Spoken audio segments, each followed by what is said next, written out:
our series on plant health, we focus on migratory and invasive insect pests in South Africa today. The past few years, many parts of South Africa experienced above normal locust invasion. Dr. Roger Price, a locust expert from the ARC, who also leads the research teams at the ARC on other insect pests, joins us now. Roger, welcome. Thank you. Yeah. Okay. Let's talk about the migratory locusts and other invasive insect pests that are of economic importance in South Africa. Okay, we have 4 species of plague locust in South Africa. We have the brown locust, which is only found in the Karoo. We have the African migratory locust, which is a pest of maize and sorghum in South Africa. We have the red locust, which is found in low numbers in the country, but we're subject to invasions from other parts of Africa. The swarms fly in. And then we have the southern African desert locust, which is found in the Kalahari. And that is a subspecies of the North African desert locust, which caused all the problems recently in Kenya. But that locust doesn't swarm. It's just of novelty value. But we have, anyway, 4 species of plague locusts. Then we're subject to a lot of other invasive pests. We have the African armyworm coming down from Africa, flies in every 2 or 3 years. We have invasions of the Fall Armyworm, which is a new pest, arrived in about 2016. We have the Tuta absoluta tomato pest. We have various species of invasive fruit flies, of which the Asian fruit fly is the most important. So being part of, the invasive pests do get into the country through the quarantine. They break through the quarantine borders. They just fly in, like the Fall Armyworm flew in the billions of moths flew in. So we have to live with what we have. What caused the large-scale locust outbreak in the Karoo the past summer season, and how did the outbreak compare to previous seasons? Okay, the brown locust, we have small-scale outbreaks very often, very regularly in the Karoo. 9 out of 10 years over the past century, we've had locust outbreaks somewhere or other in the Karoo. However, large-scale outbreaks only occur about once a decade. And this current outbreak is perhaps the largest we've had for 40 years at least. And that occurred because of a good drought-breaking rains after a long series of drought in the Karoo. And the locust numbers built up slowly but surely over vast areas, over 250,000 square kilometers of semi-arid Karoo. When the good rains fell, then the locusts came. And they matured and they bred repeatedly because there was good food and good moisture, and the outbreak will continue as long as there's good rains in the Karoo. And I believe we've got another year coming with good rains. Yes, it's all to do with the Southern Ocean oscillations and El Ninos and La Ninas and whatever, so it's all connected. So what damage do they cause, and how can we control them more effectively? Well, the locust, before we had modern pesticides, the brown locust used to escape from the Karoo, and swarms used to invade all over southern Africa, right the way up to the Zambezi, causing food insecurity for all over the sub-region. We try and keep the locust in the Karoo to protect our maize and wheat and sorghum crops. So it's a grass feeder. So we control locusts in the Karoo to prevent them getting out of the Karoo to safeguard our food. But in the Karoo, they do eat the grass. And farmers complain that they compete with sheep, and they cause a lot of damage, certainly. Well, stay with us. We are talking to Dr. Roger Price from the ARC on our locust invasion, but that's not all. Stay tuned.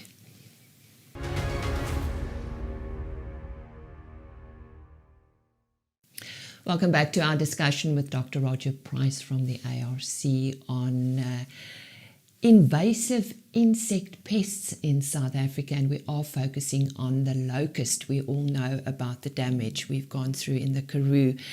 Let's talk about the spraying, the environmental impact of the locust spraying, and are there any other benefits provided by the locusts?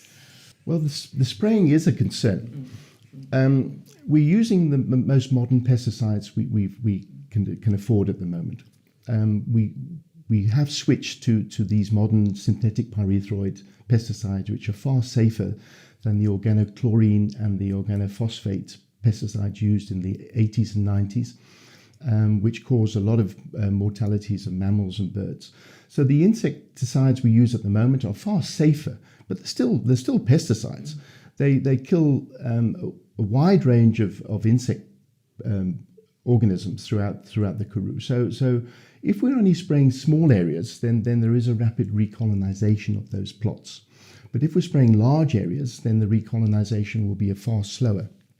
And because the Karoo is a unique habitat, a unique biome, there is a concern about the regular spraying of locusts. Yes, certainly.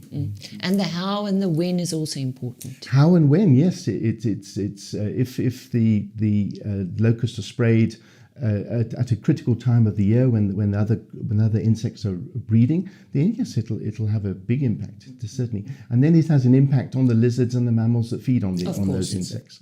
So we're not sure of the exact environmental impact, but all we know is that it's safer than it would have been using the older style pesticides.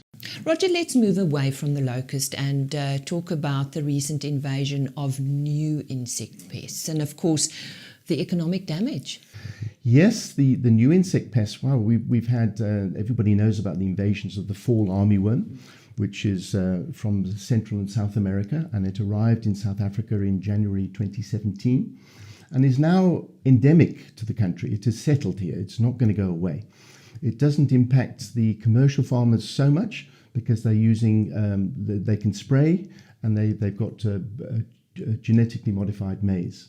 But it has a severe impact on the smallholder farmers that are using traditional pollinated maize. We have another pest, the Tuta absoluta, which is the tomato pinworm. That arrived in 2016, and that is having a devastating effect on tomato production, especially with smallholder farmers. We have to spray more and more and more, and it's going to lead to resistance buildup. And then we have other pests such as the Asian fruit fly that arrived in 2010, and that is a major worry as well. Now we need advice from you. How can farmers control these pests? What is your advice? Well, controlling the pests is rotate the pesticides used. Commercial farmers or farmers that can have access to pesticides and have access to information and technology, we must be very careful that we don't cause insecticide resistance buildup. That is critical. So at the moment, the advice is to rotate the pesticides according to the guidelines given by government, and to ensure and to monitor the pests, do monitoring and know when your pest thresholds are. So it's no point spraying just because it's a Tuesday and you spray. You've got to know what the numbers of pests are in your crop before you have that critical threshold. We're most worried about the smallholder farmers. There are thousands and thousands of smallholder farmers that are going to be driven out of business. They have small areas of land. They don't have the resources and the finance to afford the pesticides. They often don't have access to information and technology. And they're not diversified. They plant maize or tomatoes, or they don't have a range of things to back themselves up if there's a hard time. So the resilience of those farmers is at risk. And that is what we're most concerned about, is driving small-scale farmers out of business, because the invasive pests are the last straw, and that happens all over Africa. And the locusts were the last straw to a lot of farmers in Kenya, and Tuta and Fall Armyworm and possibly locusts here, and the Asian fruit fly will be the last straw here, unless we support farmers more effectively. Roger, thank you very much. I think we've got lots more to talk about on this subject. You'll have to come in again. Thank you. Come and join us. That's Dr. Roger Price from the ARC.